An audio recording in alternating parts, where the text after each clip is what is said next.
Yeah, we will be singing this episode. Are we good? Okay. Let's try action again. Action! I will answer that after the break. Okay, we'll cut down for a moment.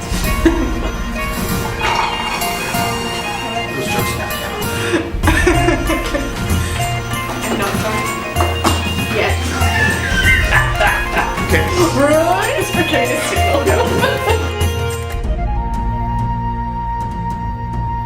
Hi everybody and welcome to episode 20 of Nights at the Round Table.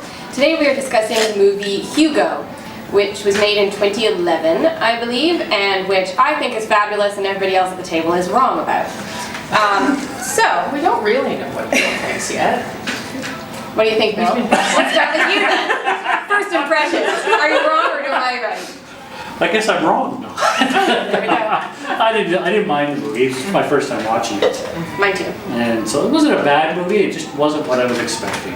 You know, coming out of the bowl and everything else, I was expecting a bit more of a science fiction or fantasy type movie. And Yes. this one really wasn't. So why? Because there's steampunk or something. Yeah. Yeah. So there were Gears don't years. make steampunk.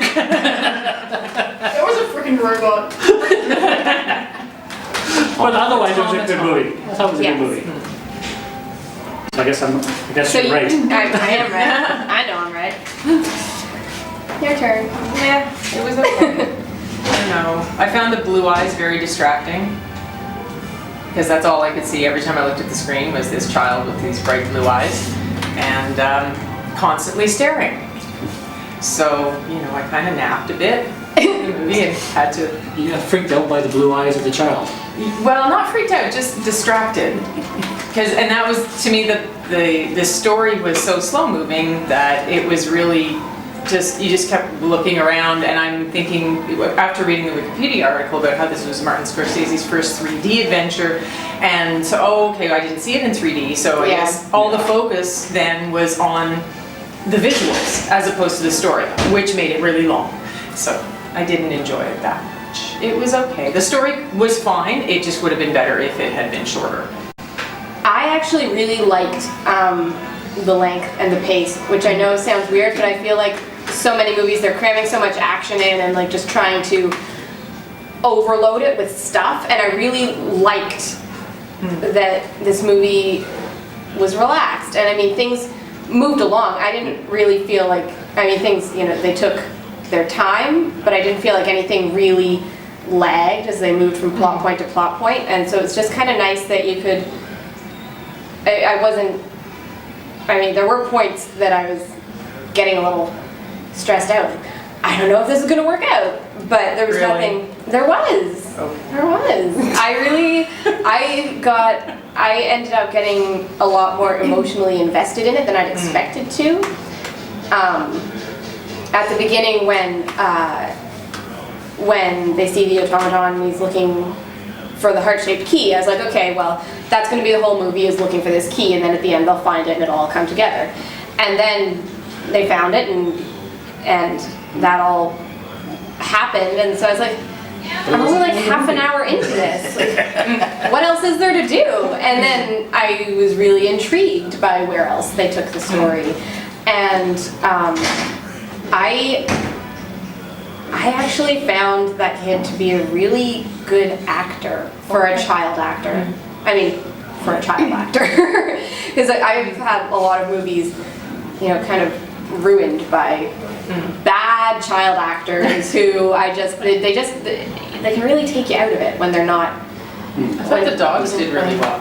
I have a note about that too. The dog was fantastic. All of the dogs, there were three. There were three. There were three, All and three those two dogs. little ones at the end. Yes. I was like, oh. I think Bacon was involved. Oh yeah, on the there's some necks. good bribery. Bacon. Yeah. Yeah. But the station inspector's dog, when he gets hooked onto the train, he's getting dragged away, and the dog just lies down. You just see its face is just like, oh, here we go again. You're like, how many times a week does this happen? I I didn't see it in 3D either. Obviously, last night I watched it on Netflix for the first time. Did you watch it and- last night too? Yeah, You the could've night just- before I think. Oh, Yeah. But even still, it was on the TV. You didn't Yeah. see. You could see where they did the Right. Yeah. good 3D effects, Right. but you know. But I actually that kind dream of- sequence with the train. Yeah, but I actually kind of appreciated that, not seeing it in 3D, because Oh, I feel yeah. like, see, I have learned that I can't even remember the last movie I actually felt that the 3D was worthwhile, and more often than not, it's Okay, so distracting. there I and agree with you. I Yeah. agree with you there. And so, yeah, I think if I had watched it in 3D, it would have been even more distracting. Yeah. With all of the stuff Yeah. and the story. And especially that scene when he crawls out of the clock at the end, like I was getting vertigo watching on my little laptop on Netflix. I was like, Okay, there was a ledge there. Why did he have to go on to the, spoiler? Why did he have to go on Onto to the, the arm arm with the clock. whenever he falls down anyway and hits the ledge? Why wouldn't he just crawl out onto the ledge and because crouch he down has right short away? little legs. No, Yeah, no, but no, he no, crawled no, back to the no, window no, from the no. ledge. Yes, exactly. I mean, I was too busy being scared. This kid lives there. He knew this. There's no. Well, why was the Eiffel Tower shorter than this? Well, clock? yes, that too. Because of perspective. No. Actually, it was actually read as a blooper. It was something Yes, they yeah, overlooked. exactly. And the lighting was I didn't wrong on actually the Eiffel notice Tower. that. And, yeah. Well, this is Well, because wrong I for snoozed. today or No, wrong wrong for- for the period. Okay. Yeah, because there was different lighting on the Eiffel Tower up till 1989 apparently. Oh. And yeah, this is the stuff I had to read because I fell asleep through the movie. Fair enough.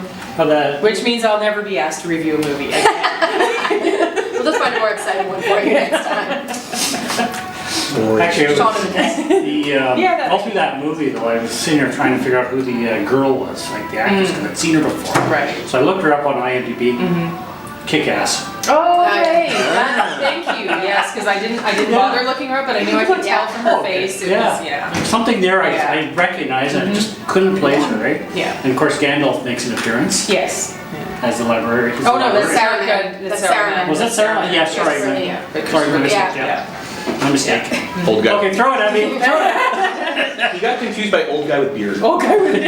Yeah. To be fair, when I The first White heard Wizard. when White I- Wizard either way, right? when I first heard his voice, I thought it was Tony J at first, because you hear his voice before you see his face, Really? and I think so. You really? Maybe it is. You?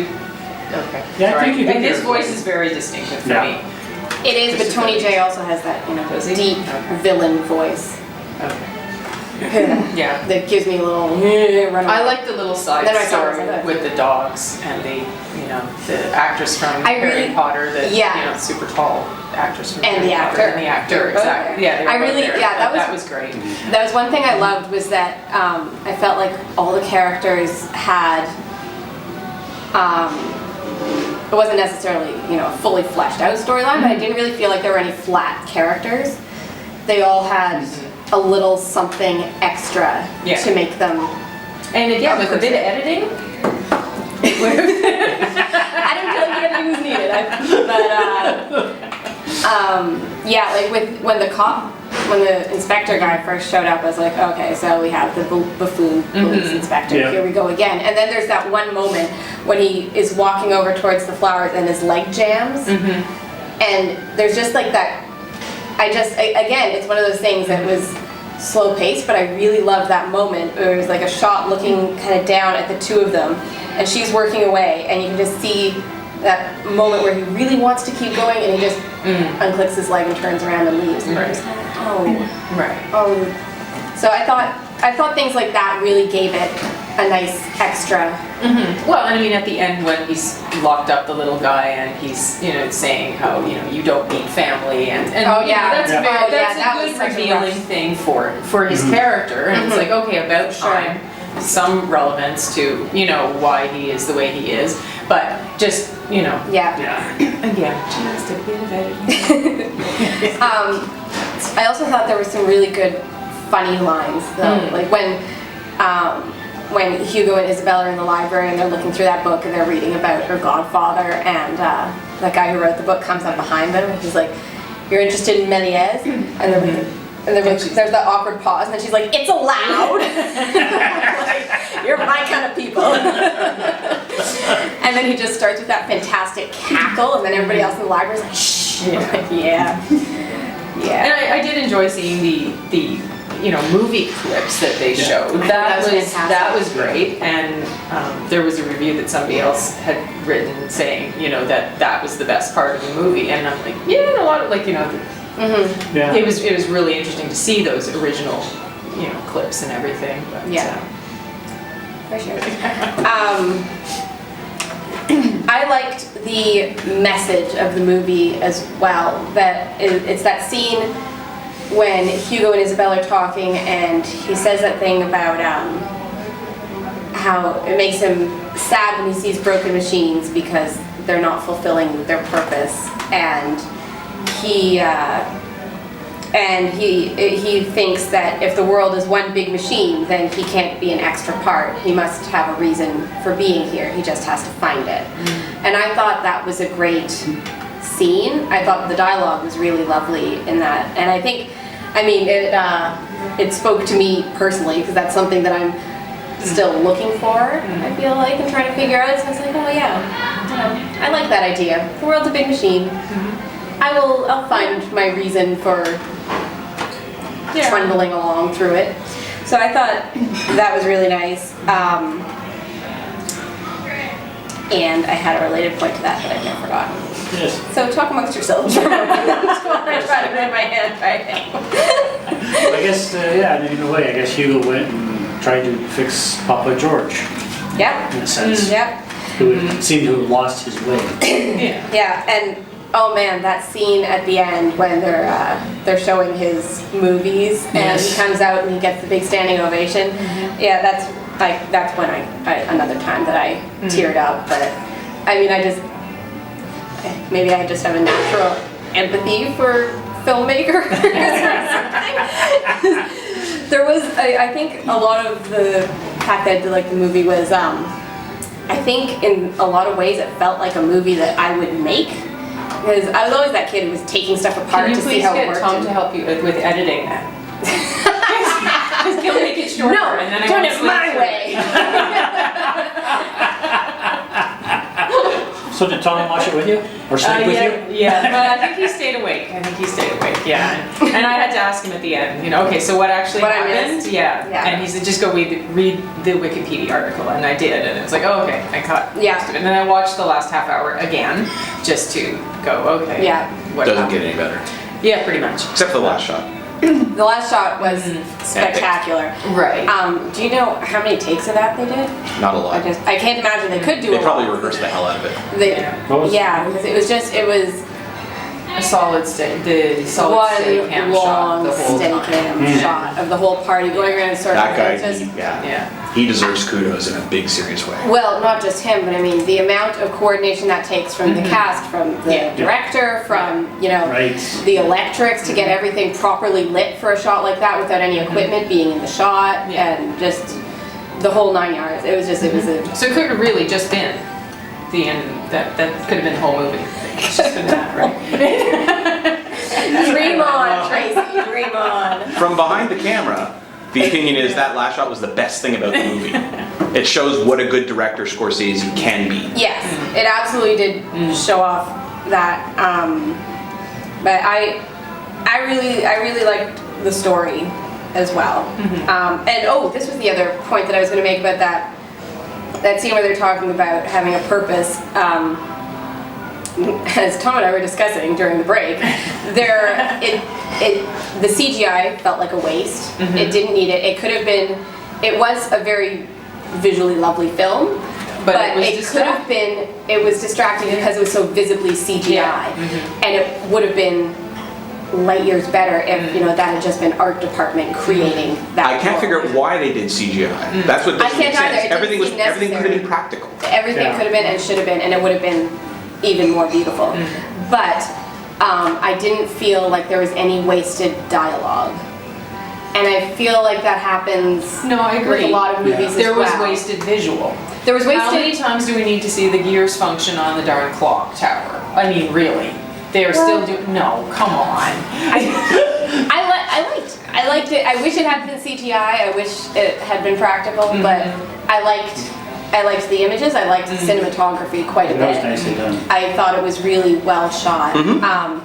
I wish it had been CGI, but I liked where they had people talk. I felt like the words were motivated, and I felt like the silences were also motivated and flowed nicely with the storyline. So I thought it was well written.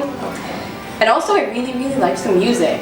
And I was very surprised when I discovered it was Howard Shore. I didn't I didn't notice the music either. I thought it was With a nice maybe a nice lulling feeling.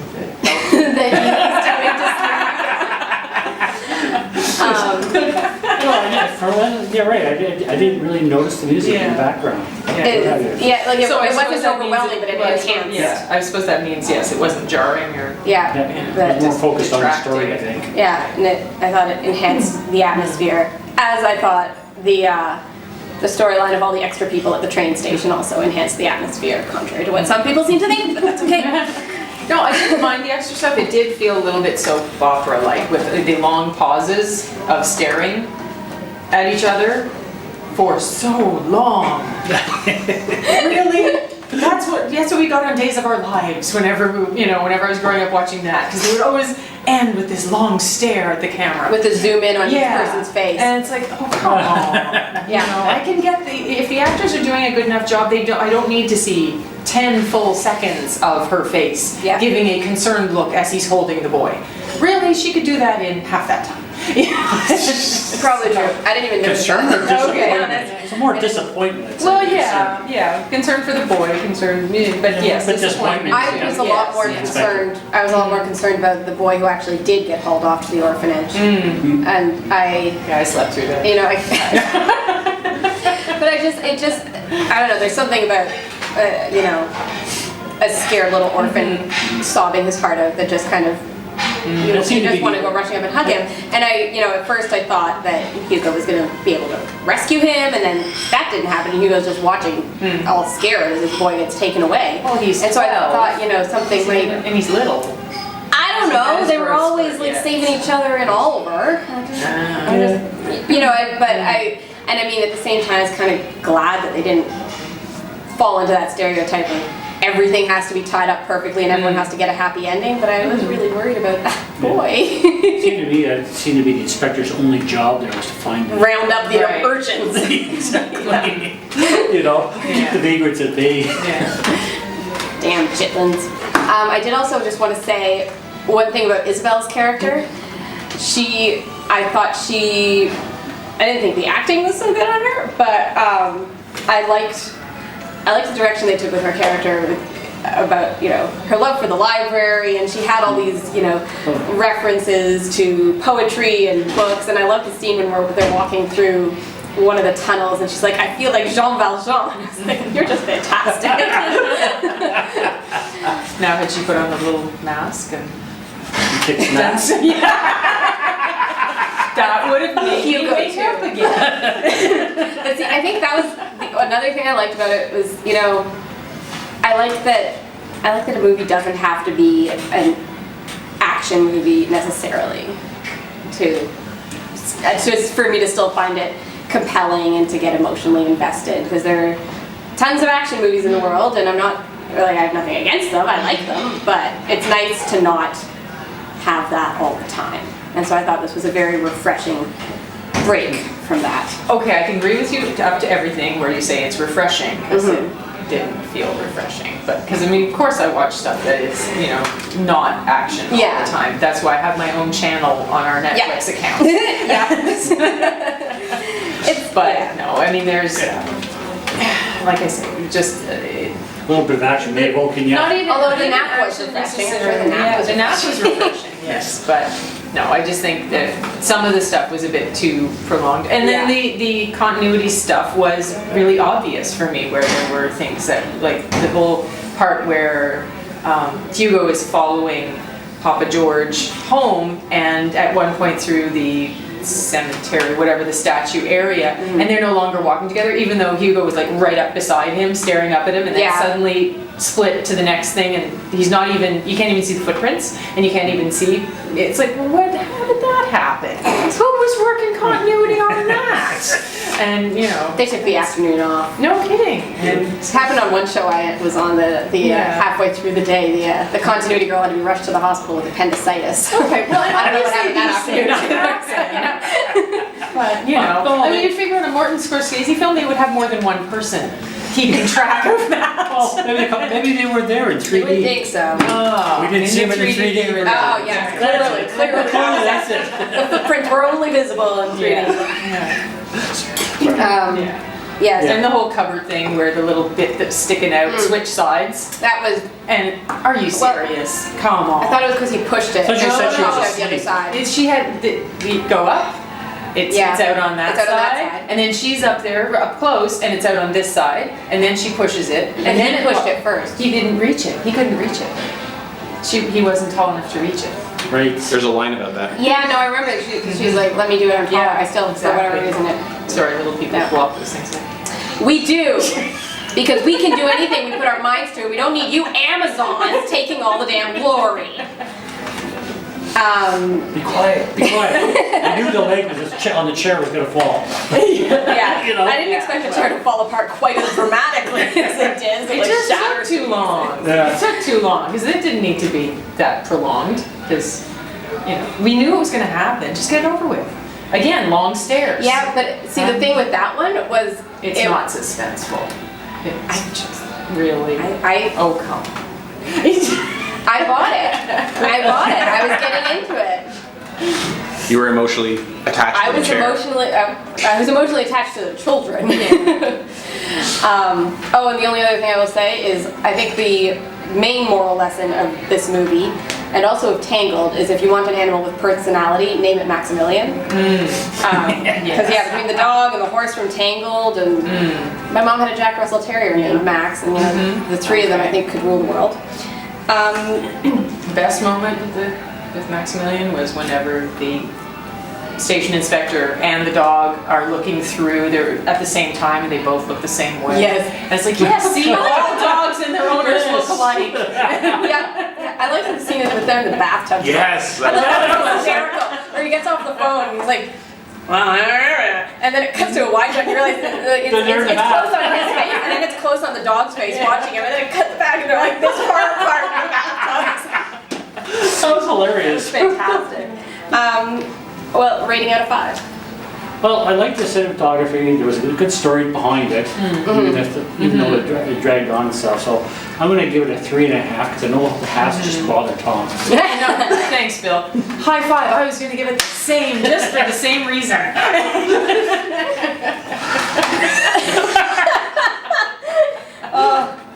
You broke him. I am going to give it a 4 because really That's all? After all that? I don't do halves. I don't do halves either. That's why she's got my back. Integer. Yeah, See, but the total ends up as an integer. Okay. that's true. Yeah. So, and really, because my only issue with it was the CGI business, which I just over the top. It's too much. I'd give it a 2. You'd give it a 2, or you think that too? No, I'd give it a 2. Oh well, that's just crazy talk. So who wants to draw for next week?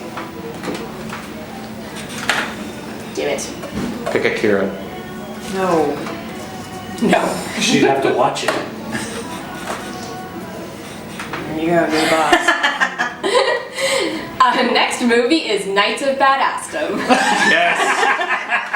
I'm so excited. Is it on Netflix? No. Not yet, I don't think. We're going to have to hunt that one down. We'll have to do some investigation. Yes, so that's all for this week. Thank you to Bill and to Tracey for joining me in this glorious discussion of Hugo. See you next time.